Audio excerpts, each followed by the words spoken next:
concerned. Finally, the bullet was bitten by the Prime Minister on 15th August 2019. I remember Dinkar, Ramdhari Singh Dinkar, where the poem talked about Shama Shobati Us Bhujanga Ko. They come under command because each force is responsible for one or more of the borders. For example, BSF has 2 borders. His experience is vast and varied. He will also be remembered as a general who steered the construction of the memorable. Welcome you all to the day's program by Center for Knowledge Sovereignty. CKS is an established think tank led by Lieutenant General Dr. D.B. Shekatkar as the chairman, Lieutenant General V.M. Patil as the vice chairman, and Shri Vineet Goenka as the secretary. And it has been spreading awareness about data sovereignty and cyber security at strategic, political, and national levels. CKS is a non-partisan nationalistic think tank which has been spreading intellectual contents with focus on spheres of technology, public policy, and research. Today, in our 4th talk of Season 4 of our 5 series flagship webinar talk, Thus Spake Generals, we are honored and privileged to have highly decorated veteran, Lieutenant General Satish Dua, PVSM, UYSM, SM, VSM, who retired as the Chief of Integrated Defence Staff. For info of all, the Integrated Defence Staff is responsible for synergizing capability development, perspective planning, and jointness among Army, Navy, and Air Force. The general who served as a commando instructor in the captain rank is a counter-terrorism specialist and was the corps commander in Kashmir, who planned and executed the surgical strikes in response to the terror attack at Uri. He has commanded his battalion as well as a brigade in active militancy in Jammu and Kashmir on the LOC. As Major General, he raised and commanded a new counter-terrorism division of Assam Rifles to coordinate operations in 3 states of the Northeast.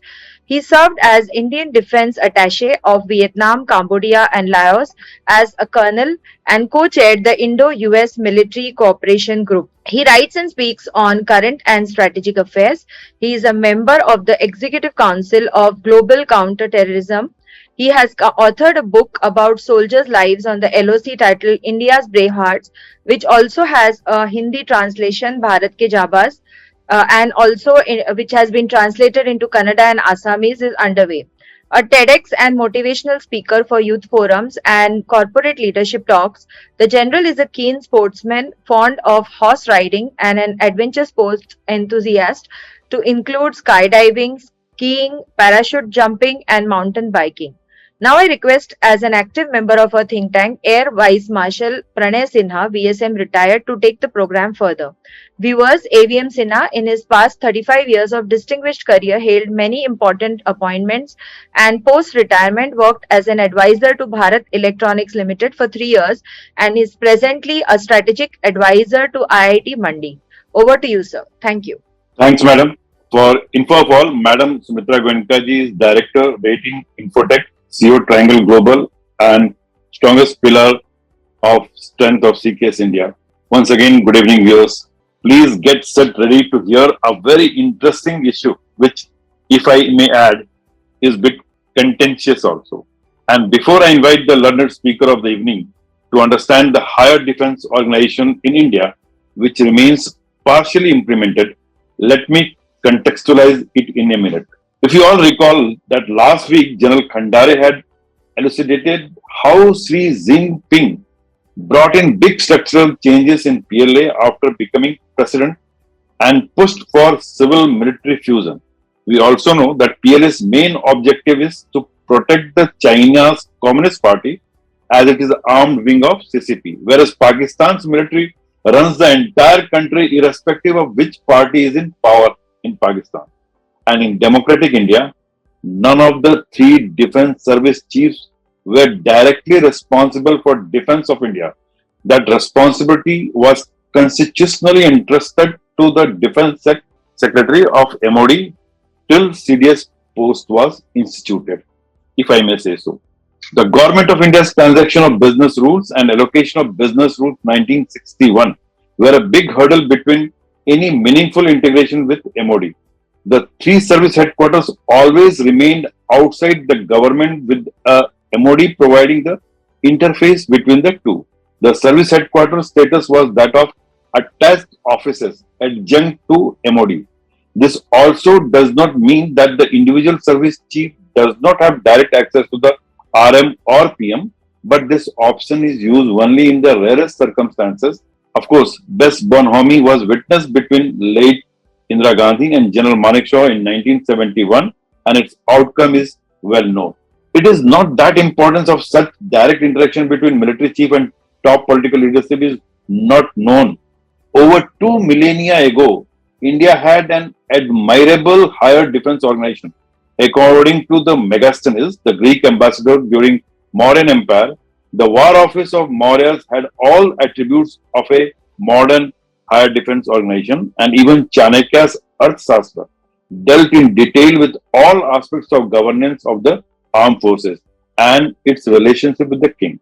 In fact, Lord Ismay, at the time of our independence, had suggested commander-in-chief concept that could have evolved in a desired HDO, but the senior ICS officers of that era, due to their disdain towards military supremacy, sold the idea of bureaucratic control over military as a safeguard to democracy, and the then leaders bought the idea. Of course, the root shock came and was in the wake up of Kargil conflict, and thereafter began the process of debates and deliberation, reports and review on HDO. Pursuant to the recommendation of the Kargil Review Committee 1999, led by strategic scholar K. Subramaniam, and group of ministers committee led by erstwhile Home Minister Advani, the Government of India constituted the Integrated Defence Staff under MOD on 23rd November 2001. The beginning of recasting the MOD was made. Thereafter, Arun Singh Report, Naresh Chandra Task Force Report 2012, and General Shekatkar Committee Report 2016 surfaced. But as an Air Force officer, let me admit that major contentious issue which remain till today is pertaining mainly to IF role and responsibility. IF feared that their assets would be coveted by Indian Army and Indian Navy. Their fear needs to be allayed, sentiments to be assuaged. But similar sentiments were echoed in US too during their bid to restructure HDO while enacting Goldwater-Nichols Act of 1984 on national security by US Congress in 1986. As far as India is concerned, finally the bullet was bitten by the Prime Minister on 15th August 2019. Post of CDS was announced from the Red Fort. But pertinent to note, not as an act of parliament, which is very much desirable, so that system is not open to manipulation by the political, bureaucratic, military leadership in future. And now, viewers, let's turn to our erudite speaker of the evening, former Chief of Integrated Defence Staff, General Dua, to know the future plan of interoperability, joint operation, integrated theatre command, and way ahead on the HDO. Over to you, sir. Jai Hind, everybody. And thank you very much, AVM Sinha, for that, for contextualizing it so very nicely. I don't know whether you made my job easier or you made it difficult, because you've covered all the key points already. But thank you very much for that. Thank you, Mr. Goenka, madam, for introducing me, for a very warm introduction. And I would thank CKS for inviting me to talk about this very important topic. As AVM Sinha already brought out, the topic is very important. It is important because we, that is India, is rather late in adopting the structures and processes. We spoke about, or we heard about, how things are difficult, how there are contentious issues. Those have been in the path of any country that has made changes, and we will also have to encounter them, negotiate them, and in our own way overcome those. But the dialogue has to start, the process has to mature, and for that we need to make a beginning. We are already 6 decades behind others. And I just want to lay out one line. As Chief of Integrated Defence Staff, I was fortunate to be coordinating or spearheading the major drafts that were made, the major changes that were envisioned and planned, on the basis of which, and I retired in end of 2018, on the basis of which the CDS was appointed and all this mandate was given, the DMA was created, the DPC Defense Planning Committee was formed. In fact, I was a founder member secretary of the DPC. And I'll talk about all this.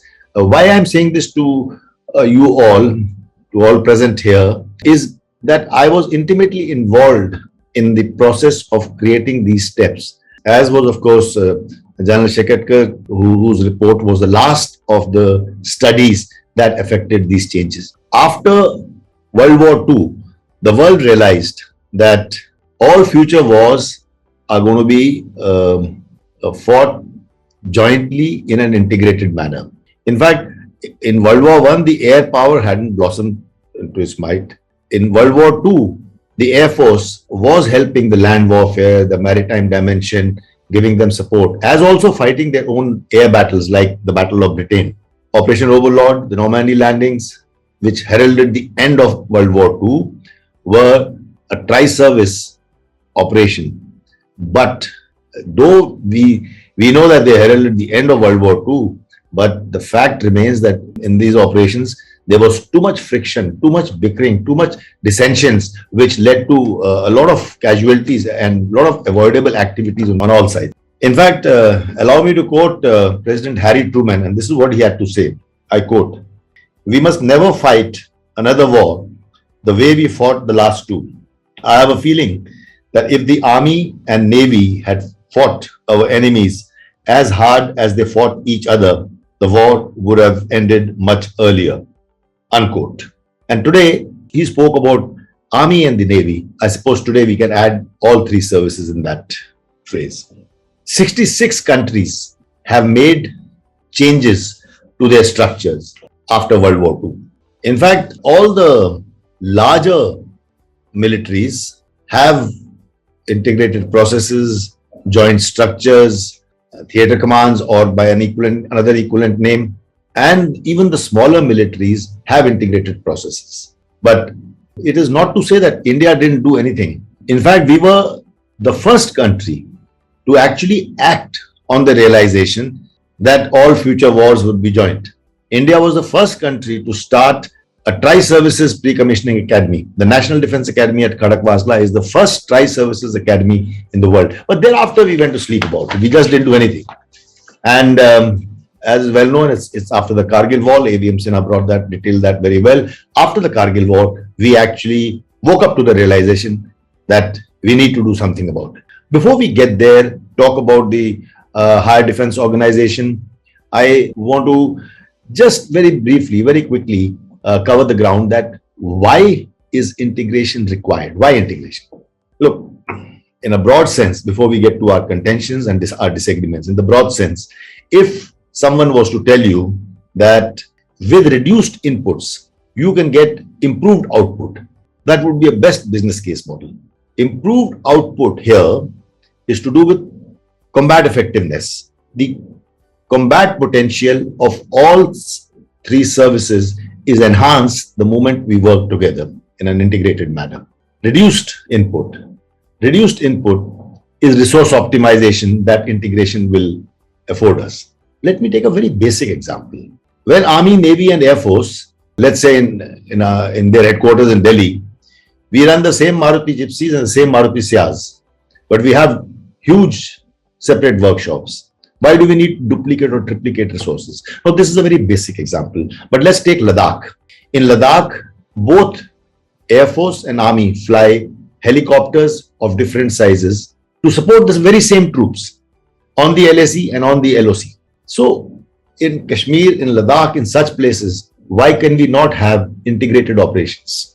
Well, we'll get there, we'll talk about it. We can also go back into the history and say in 1976, Navy started their own aviation arm. In 86, Indian Army started their own aviation, and so on and so forth. So instead of integrating, we were disintegrating. Coming back to why integration. So we've seen two. One is combat potential being enhanced, and the second is resource optimization. The third very important reason is force development and capability audit. All the three headquarters moving in silos can lead to a lopsided capability development. We need to make sure that all the three forces, all the three services are modernized in sync with each other, in step with each other. We cannot have let's say Indian Air Force going towards a 5th generation fighter or a 4.5 generation, and the Indian Army does not even have, or at least 3 years ago when I was serving, we did not have adequate rifles and helmets for our soldiers. Now, it is not to say that Air Force should not get the latest fighters. They should. But the Indian Army should also be then empowered, or an Indian Army should make efforts to make sure that they catch up. This is again a very small example, something that came to my mind. The point I'm trying to make is a larger point, and it is that our capability development has to be in sync with each other to be able to fight an integrated battle. The next issue is global commons, emerging technologies like cyber, space, AI, drone, and many more like that, information warfare. In these, there are no boundaries between civil and military, let alone between the 3 services. So, it is required that we get our act together, integrate our efforts and structures and processes so that we can provide synergy to each other and not, I'll say that, and not, because it is happening at times, not pull in different directions. Sometimes not having the adequate synergy ends up in pulling in different directions, sometimes contradictory to each other. And the last major issue is single point advice. We have, or before the CDS was appointed, and since there is a gap as of now after General Rawat's tragic demise, we've had a system of Chief of Staff Committee. In the Chief of Staff Committee, I was a member of Chief of Staff Committee as Chief of IDS. What happens? It is only consensus decisions are taken. Because the chairman is a rotational appointment, and if there are differences between the chiefs, they are mandated to carry their differences to the high table, to the Raksha Mantri, to the Prime Minister. So if you carry your differences to the higher echelon, to the higher levels, who will then take the decision? The decisions will then be taken by the higher authority, that is the Raksha Mantri or the Prime Minister. So essentially, we are handing over the onus of a military decision to a non-military person, because that's what they are.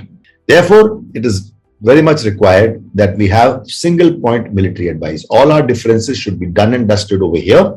We can argue, we can debate, we can discuss, but in the end, a decision that is conveyed is the single point military advice. Having said this, let me also throw in another disclaimer before I come to the organizations. And that is, when we talk integration, we think theaterization and integrating between the Army, Navy and Air Force is everything. That's not. We need integrations in different dimensions, at different levels. True that the Army, Navy, Air Force integration is the biggest part of it. And that is why it is becoming a little contentious at times. We will get over them.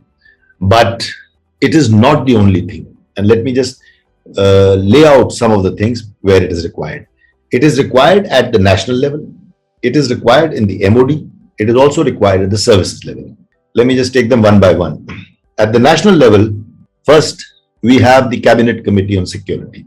To this learned audience, I'm not going to detail that. We all know that Cabinet Committee on Security is the highest body that takes decisions in the interest of national security. And it comprises, under the chairmanship of Prime Minister, it comprises of the Defense Minister, Foreign Minister, Finance Minister, and the Home Minister, the big 4 ministries. Then we have the National Security Council. National Security Council is all of this, and you add the National Security Advisor, the NSA, and the Chairman Niti Aayog.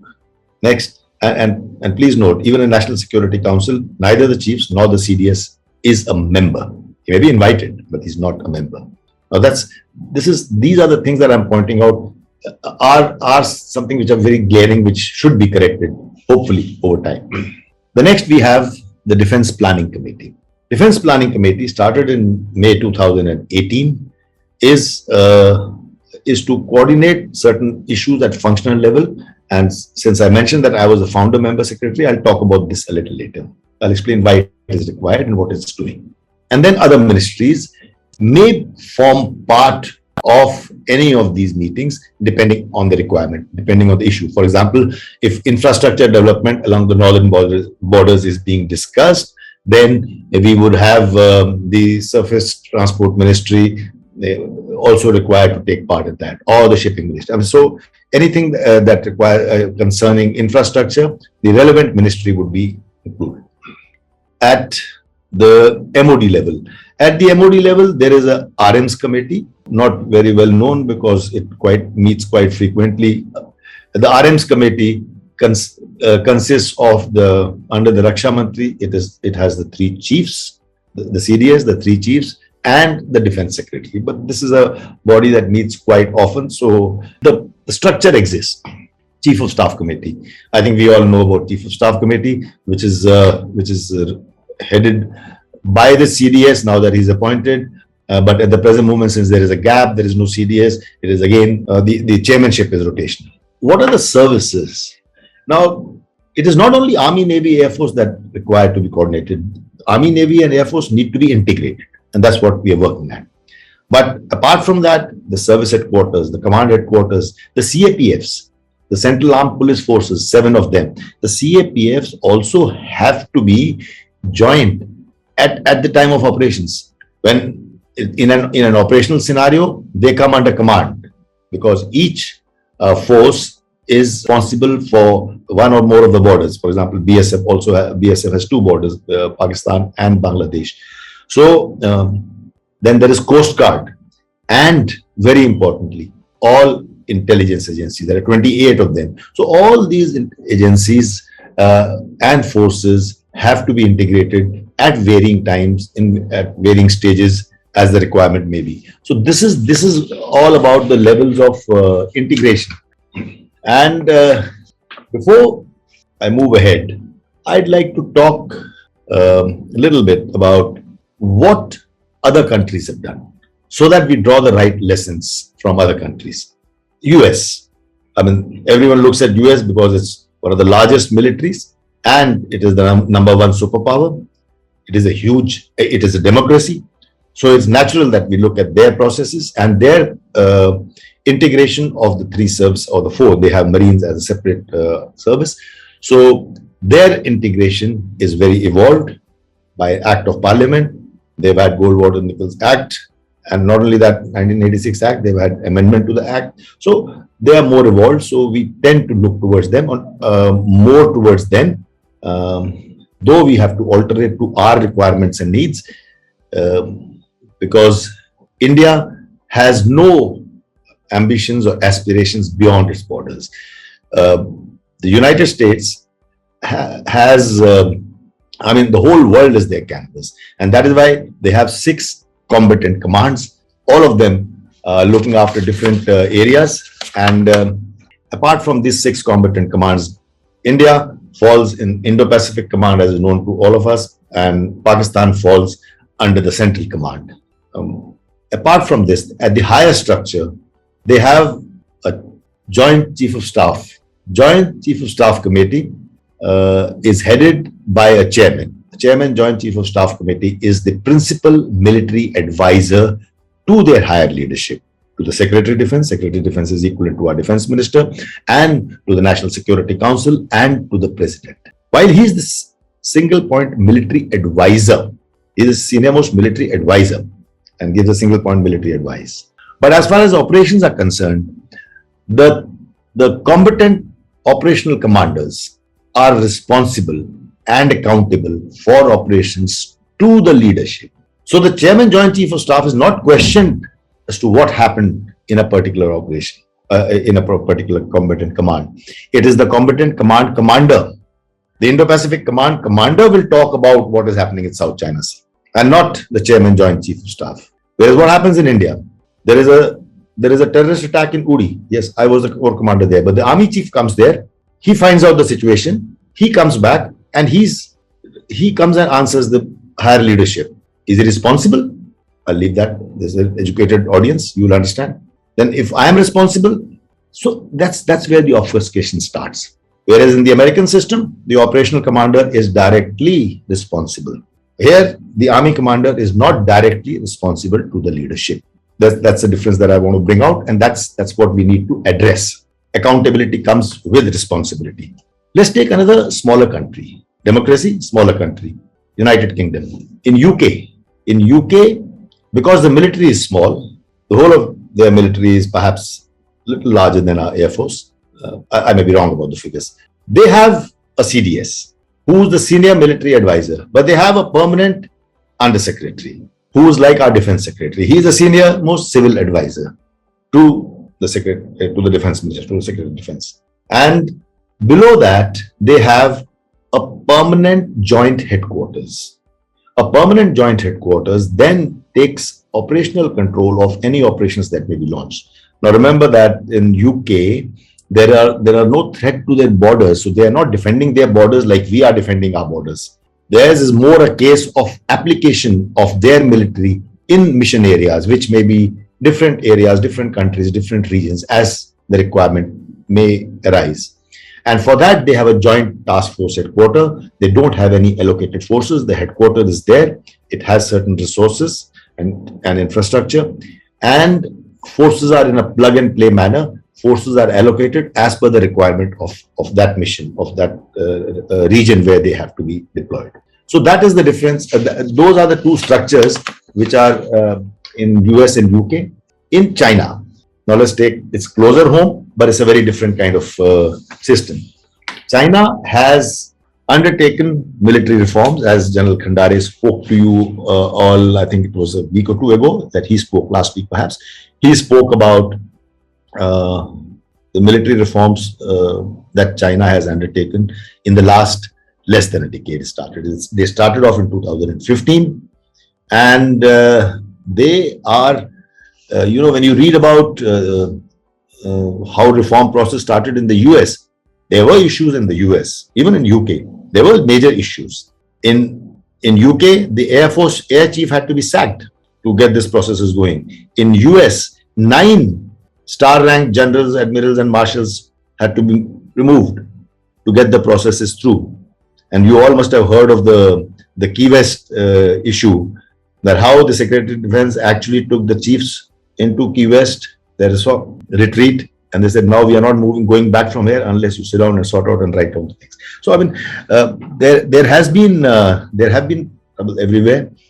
And coming to China, we may think that that's a communist party and it's a totalitarian government, and so they don't have any problems. They have lot of issues. They are still evolving. They have also, apart from the structures, they've taken 7 regions and converted them into 5 integrated theater commands. And I'm just going to read out what one of their white paper 2019 says. So this is the key sentence that I wish to read out. The Central Military Commission, now that's the highest military body, which is headed by Xi Jinping. The Central Military Commission exercises overall leadership. Please pay attention. I'll say that again. The Central Military Commission exercises overall leadership. The theater commanders are responsible for the military operations, and the services focus on developing capabilities. Now, come to think of it, it is not at all different from what the US is doing. They also have combatant commanders doing the operational responsibilities. The leadership, in this case, it is Central Military Commission. There, the leadership is exercised by the Secretary of Defense and the Prime Minister, the President, and the National Security Council. And the services are developing capabilities. There, the services, that is, service chiefs, are responsible for raise, train, and sustain. Now, here also, they also had several issues and several problems. I was in Russia in 2018 when we took part in the SU exercise, where Chinese troops, Pakistani troops, and our troops took part together. For 2 days, we were at a field firing range in Cherbakul near Chelyabinsk. And Li Chuachong, their Chief of General Staff, was there, as was the Chief of General Staff of Pakistan. I asked him, and he was surprisingly candid about it. He said, we are having a lot of problems. The Southern Theatre commander is a Navy officer, has been given to Navy, that command, because they're more maritime oriented. He says the army does not like that thing at all. I mean, he was very candid about it. So he says we are having our own problems. Even about downsizing, they were having issues and spoke about it. Having spoken about this, let me now talk about what are our steps toward integration. What have we done so far? And then we'll talk about what we need to do. At the national level, I've already spoken about the structures. I'll just talk about the DPC. It is a little lesser known thing. It's a comparatively new thing. 2018, we started the Defense Planning Committee. There was a Defense Planning Committee a couple of decades ago also, by the same name. But it had 19 or 21 members. It was unwieldy. This one has only the three chiefs, now with the CDS and three chiefs. It has three secretaries, defense, foreign and finance.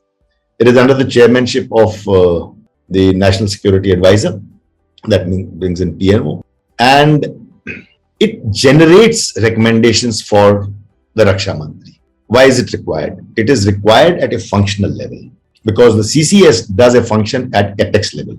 At functional level, we need to coordinate things. For instance, what part will be played by diplomacy and what part will be played by the defense ministry is not coordinated. There is no structural coordination for these. Normally, we should have a national security strategy, or call it by any other name, an apex level document. We don't have any of that, from which the defense ministry would have drawn their military objectives, from which all ministries, the energy, every department would draw their objectives and work towards it. But we do not have a document like this. For instance, we all may make our capability development plans as per Raksha Mantri's OP directive. But a Raksha Mantri's OP directive has no approval of the government and no financial concurrence of the finance ministry. So we make it on reasonable assumptions. It is a very beautifully made document. I've been involved for 2 years. That anyone who served and who has been involved will know. Even the ministry acknowledges it, even the finance ministry acknowledges it. But reasonable assumptions do not flow out of anything concrete. And that is why every year we lament the loss that our defense budget is less, it cannot take care of modernization, because we are not in sync with each other. And that is why the requirement was felt to have some structure where things can be coordinated, whether it is all these three ministries or whether it is infrastructural development. For instance, the border roads, we require to coordinate with other ministry as well. For Andaman Nicobar Command, we got the Sincan to come and give a presentation, and then the finance ministry released 10 years, for over 10 years, released some additional funds for them for infrastructure development. So this is the limited function that the DPC undertakes. And I'll reinforce that it only generates recommendations for the defense minister to act on. At the MOD level, we have now a Department of Military Affairs. A Department of Military Affairs has, as AVM Sinha mentioned, has ameliorated the fact that Army, Navy, Air Force headquarters were actually attached offices. In 2001, when we made them integrated HQ headquarters, it was more in the name, because essentially they continued to remain attached outside the ambit. It is only now that we have our own Department of Military Affairs, and having our own Department of Military Affairs puts us at least inside the structure of Ministry of Defense, which is presently headed by the CDS. Eventually, perhaps when the CDS is appointed and he takes, whenever he migrates to taking over operational role, then perhaps it will be headed by somebody else, or secretary level officer, perhaps the VCDS or the CIS. That was the original recommendation. But while talking about this, I'd like to clear the air about another sort of wrong impression that is generated, saying that CDS, when the CDS was there, CDS has been made the secretary to Department of Military Affairs. So since CDS is the secretary, that means now he comes equivalent to defense secretary. So the chiefs have been downgraded, they are below secretary. That is not the case. Let me explain that. The TOB rules, Transaction of Business Rules 1961, 1982, they lay down that each department will be headed by a secretary. Now, a secretary has to be appointed. The financial and administrative powers go to the secretary. We could have appointed anyone else, but initially, to evolve the structures, to get it going, to settle it down, and the CDS did not have an operational role. That is why responsibility has been entrusted to the CDS. Why I say that it does not downgrade the level of the CDS or the chiefs is this. The cabinet secretary, nobody will argue, is the senior most bureaucrat serving today. The cabinet secretary is also the secretary of his department. The powers are vested in him only. He doesn't have any other secretary. So he acts as a secretary also. Does that downgrade him? No, it doesn't. So I just want to clear the air about that bureaucratic part. So we do require some amendments in the TOB rules, and that would have to be done when we decide to vest the power with somebody else. Now, as far as the contentious thing of theatre commands is concerned, the contentious issue. Now, it is a given that we do require integrated war fighting. Today, as I brought out briefly earlier, our responsibility and accountability is totally obfuscated. For everything, the coordination at ground level, in fact, I dare say, having been at ground levels, the coordination and bonhomie at ground levels is fantastic, is actually very good. But to translate into action, we need to look over our shoulders, and eventually we end up in Delhi. Both, all the three services. And hence it is required that we need to have a commander at a level where components are placed under his command. Taking a very tactical example, what was Pathankot in 2016? 4 terrorists go inside an Air Force base, attack the Air Force base. Beyond the boundary wall of that Air Force base is our 4 brigades of Indian Army. They've all come down from J&K and Northeast, and the Ghatak and commando platoons all been taking part in anti-terrorist, counter-terrorism operations. But an SOS is sent to Delhi, and Delhi sends troops, NSG troops, which entails loss of time, lack of familiarity and acquaintance with the area. And we know what a schmozzle it was. Had there been a theatre commander, he would have had all the components under him. He wouldn't have to look over his shoulders to Delhi. And though this is a very tactical level example, we are talking of bigger levels of war fighting. We need to have, for instance, I'm not also going to go into details that we have 17 commands and +2, and all those commands are fighting essentially 2 adversaries. So the number of commands which are not even co-located and which don't even have good proper communication between us till the DCN is through, and DCN is still at a very early stages in phase 1, that is Defense Communication Network. We don't even have good communication with each other, let alone sharing of data. And that cannot happen unless the sources are placed under the command of a theatre commander. When I talk of theatre commanders, we know that we have to have, for one adversary, we have one theatre. To this learned audience, I don't have to say what is in the plans. We've spoken enough about the initial plans, which have sort of gone on hold because there's no CDS for the last 8 months. Otherwise, the plans of having a maritime command first, maritime theatre command, and an integrated air defense command was to have them first before looking at the 2 land-based commands for both our adversaries, China and Pakistan. So those are the structures that we are looking at, and I will open myself in the question answer time to answering any contentious issues we may have. What we need to do beyond this creating of theatre commands is to get purple leaders. We have to groom purple leaders. Purple is the color of jointmanship the world over. And we need to groom purple leaders. In Goldwater Nichols Act, incentives, professional incentives are given to officers for taking part in or attending a tri-services course, and even more for tenanting an appointment in a tri-services headquarters. I think we need to have a similar system, that we have increase our joint courses, also have officers posted to these headquarters. I have been a part of heading IDS. I've been a part of in Andaman Nicobar at lower ranks, and I have a better understanding of the requirement of this than an officer who has not served in such environment. So I feel it is very important to groom purple leaders over a period of time. Then we will be able to actually get officers who will be able to cross command. That is, you can have an officer from another service commanding, which is largely another different service operation, because we would create those structures, we would create competent commanders, we would have military advice from that competent commander.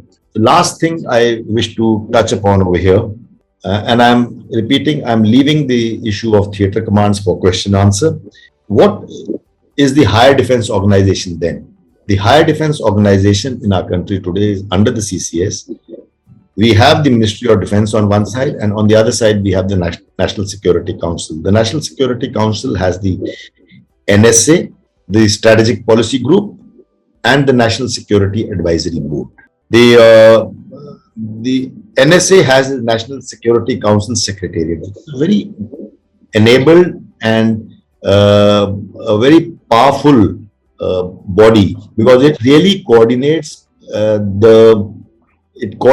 the efforts of varied organizations, whether it is intelligence agencies, whether it is cyber agencies, whether it is the forces, that is, I'm talking the CAPFs and the MOD. So anything that has to be coordinated is done at the NSCS. It also has four deputy NSAs and a military advisor under the NSA. National Security Advisory Board is an advisory board which takes up studies or issues as and when required, comprising of largely of retired bureaucrats or military or police officers or diplomats. The MOD structure, we all are aware. The three chiefs and the CDS. CDS is first among the equals. We have 5 different departments in the Department of Ministry of Defense earlier. Now we have added the Department of Military Affairs. The other departments, as well known, is the Department of Defense, the Defense Production, Ex-Servicemen Welfare, R&D, that is DRDO, and the Finance Division. This, in essence, is the higher defense organization of a country, and I am willing to take any questions now. Thank you very much for your patience. Thank you. Thanks, sir. Thanks for illuminating this audience about the present HDO, the Higher Defense Organization. And sir very rightly said that working in silos can make lopsided development among the services, and no synergy ends up pulling in different direction and will be detrimental to the country security. You rightly said, sir, single point military advice is the need of the day, time, and we have started that process late, but nevertheless, it has started, sir. Sir, now we'll go to some question. The first thing is, sir, the philosophy of HDO is well accepted. There is no deniability. And you have said that 66 countries all over the world has adopted it. So we can't deny that. My question to you, sir, where is that Bible, Gita kahan hai? National Security Strategy Doctrine. When will we get that, sir? Because from that, at least that will give us the picture how we are looking in the future scenario of jointmanship, integration, and the synergy, whatever you want to say.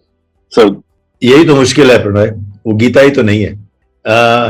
In 2018, in August, Independence Day, it was very nearly done.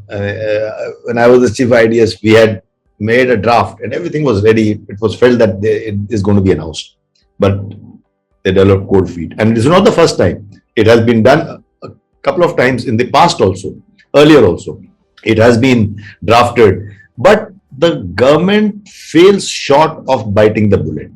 Because if we lay down things, then we will have very clear-cut and concise direction to everything. Like you, I think it was you only who brought out, we did not go the route of a parliamentary act for creating a CDS also. So, you know, in 2001, when we created IDS, SFC, ANC, and several other structures and all that, we stopped short of appointing the CDS. When Lord Lionel Islay in 1947 came and said that apart from this, he wanted a CNC concept, that we didn't agree.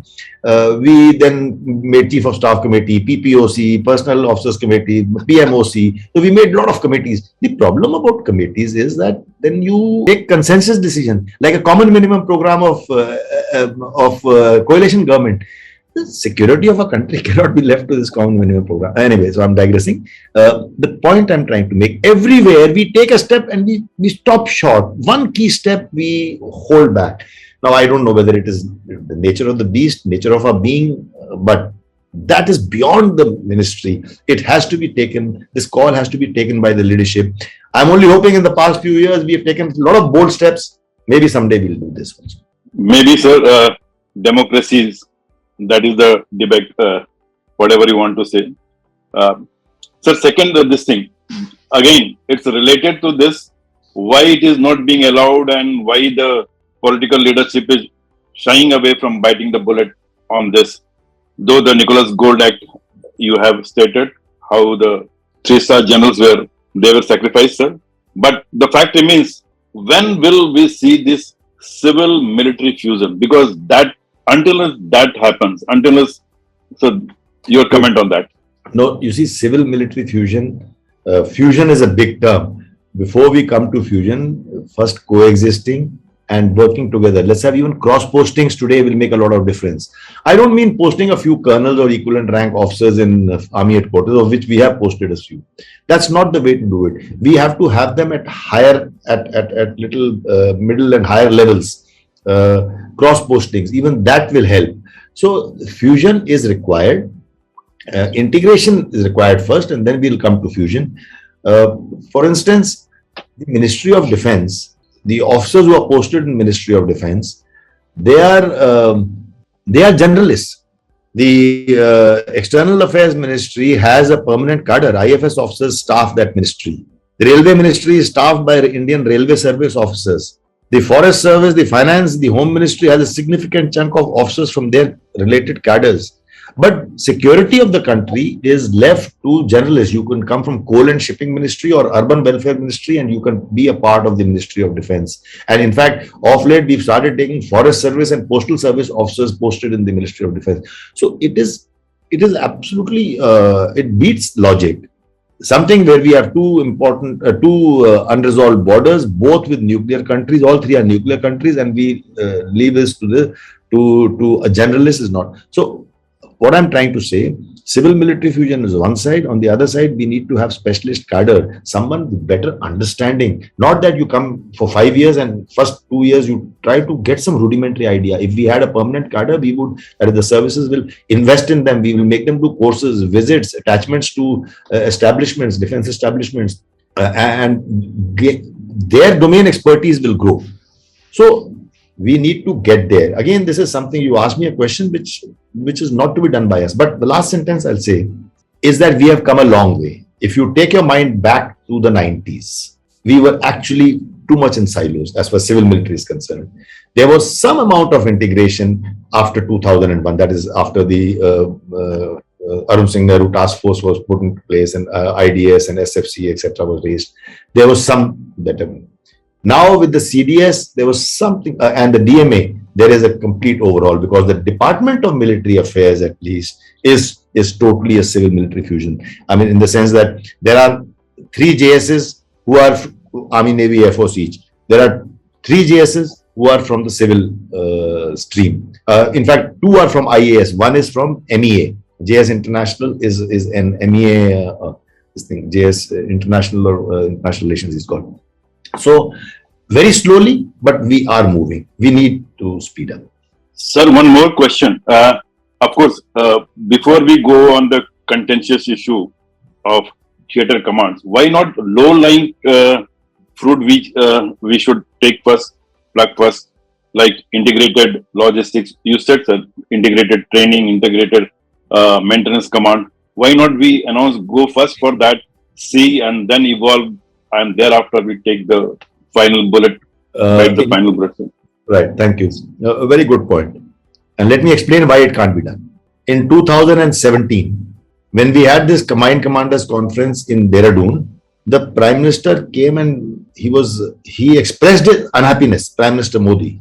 He expressed his unhappiness on the pace of moving towards integration. In no uncertain terms, he told us all, 23 of us, and including the chiefs and the NSA and the defense minister, etc. Then he asked us to identify a few areas, 5 odd areas, he said, roughly 4 to 6, he said, 5 odd areas where you will show me integration. This is very blunt words. All those who were there will know. When we came back, sat down in the COSC, we decided, and one of the things that we picked up is logistics, exactly what you said.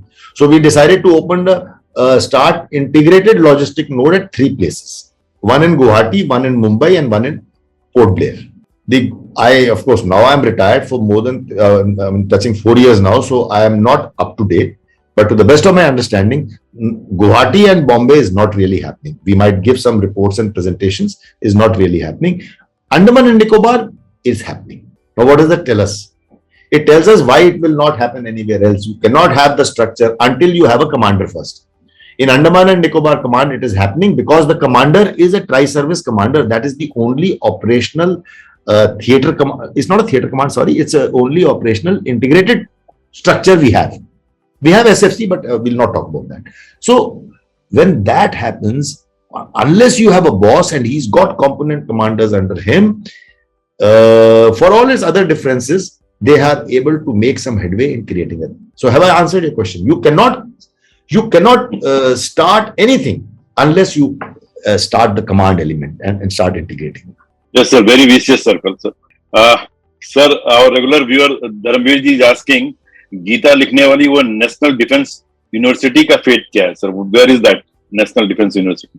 National Defense University in 2018, since I was responsible to steer that, हमने उसका सारा कार्रवाई कर दिया. Interministerial consultations and also the clearance from law ministry had been taken. We have 208 acres of land, bought 15 kilometers ahead of Manesar. उसको boundary fencing लगी हुई है, wall बनी हुई है, and it is all there. अब उसके बाद it is lying with the PMO. Only a parliamentary approval is required, which in principle is there, but the whole thing has to be presented. Cabinet approval is required, but it is not moving ahead. However, in the last 3 years, meanwhile, we see an RRU coming up in Gujarat. RRU has come up there, and all the more reason after that, somehow it is taking a backseat. I personally see some kind of design in this. I will not comment more. But the fact is that on one hand, the one which actually has a parliamentary approval initially started off with a parliamentary in principle approval, that is not moving ahead. That's where it rests. I am unable to offer any more than that. Any more information? Yes, sir. It's well understood, sir. We have to read between the lines. We can't go very explicitly and express our views. Sir, एक और question कि one border, one force, CAPF and Home Ministry, will Home Ministry surrender this to MOD? No. One border, one force does not mean surrender to the army, to the Ministry of Defense. One border, one force was consequent to the Kargil war. It was clearly decided that out of the CAPFs, one border, one force means like BSF is responsible for Pakistan. But we said BSF is responsible for Pakistan and Bangladesh because earlier it was one country. So they have been structured and organized and sort of raised as that. The Assam Rifles is responsible for Myanmar border. ITBP responsible for China border. As you know, right now what is happening, we are hearing about ITBP raising more battalions and getting more manpower, and they will take over the China border. I hope they see sense if they to take over. I don't know what it really means. Does it mean doing it independent of the army? Then God help them and God help us actually. But that apart, or does it mean after the case will be spoiled, then army will have to step in? We don't know. But coming back to your question, one border, one force means that out of these CAPFs, earlier there was a mix-up. So today it is very clear that, like I named a few, SSB, Special Services Bureau, is to take care of Nepal and Bhutan. So border, which are friendly borders. So what I'm trying to say, that this was one border, one force. They are all supposed to come under operational command of the Ministry of Defense, mainly their land borders. So it is Army, Coast Guard goes under Navy, rest they come under the Army. And when theatre commands are there, they'll come under command those theatre commanders. So this is to happen in operations. What now ITBP is planning and doing, let's wait and see as to what it involves in terms of this equation. Surrendering was the sense that they should report also, the border security force should be under the commander of defense forces. That's what I meant. Anyway, sir. No, you are right, but I'll just take one sentence on this. You are right. The army has been long since demanding it, but the Ministry of Home Affairs and the force itself is not willing to relent unless operational circumstances demand. That means when war is declared. True, sir. Understood. So last question I will take of the evening, and this is from the AVM Kaushik. He says, what were the difficulties faced by the Indian Army while trying to integrate NC in the Northern Command, Western Command, Southwestern Command, Southern Command on the West, and the other before going to the integrated theatre command? What Indian Army faced? What was those, so that we can see the service integration? Thereafter, we can understand and go for the service integration. Sir. Right. So, I mean, as I understand, the question is, before we get to theatre integration between the services, what are the difficulties being faced by the army to integrate the northern, western, southern command, etc. Am I right? True, sir. True, sir. Yes, sir. Yes, sir. Yeah, true. So you see, at a point of time, we slowly start evolving as we perceive the requirement of time is there. For instance, today, when theatre commands are formed, we will be required to integrate our Southwestern Command and Western Command and the Northern Command into one. Please take your mind to 1971. It was only Western Command. This entire thing that we are doing now was Western Command. That is Northern Command, Western Command, Southwestern Command was all Western Command. So, at some point of time, either the context or the personalities or both start driving the equations. Air Force will understand, as I mentioned briefly, that in 1976, Navy took their air assets away from, when I put it a little crudely, it was separated. In 1986, Army formed their own aviation. Indian. So what I'm trying to say is that over a period of time, instead of integrating, we have been disintegrating. What are the difficulties faced? The question specifically was, what are the difficulties? Difficulties, kuch nahi. Once, the point we have to understand, ladies and gentlemen, that in any country, the reforms will have to be thrust by the leadership, the political establishment. They will have to be thrust down our throats. You, me will never sit together and say, hamare ko integrate kar do. It will always happen because we will continue to have our differences. But the larger point is, we have to understand that we have to overcome the differences. So the more we talk about it, last week I gave a talk in Staff College about this, and last month to the higher command on the same topic. And I was exhorting the Air Force officers also, please speak out your differences amongst yourself in the course. You will ask me for 15 minutes. But 1 year that you live together, you must continue to speak the differences, speak your mind, and we must disagree, but the discussions must remain. Let's hope the political leadership bite the bullet, sir. We are waiting, or let the circumstances evolve such that the bullet is bitten, sir. We'll wait for that, sir. And before I request Madam Deepa Prakash, our competent ration experts and ex-CSIR scientist from CFTRI and presently Director of Kadam Foundation to deliver the vote of thanks formal, I will request Sri Vinod Goenka, the man behind the think tank CKS India, an ardent champion of data sovereignty, who has authored the book Data Sovereignty, The Pursuit of Supremacy, sir. And also a very popular book, The Enemies Within. Presently, he is the spokesperson of BJP and governing council of Center for Railway Info System, was former member Task Force Ministry of Shipping. Vinodji, over to you. Thank you, AVM Sinha. General Dua, well spent evening. You have put us all in thinking camp.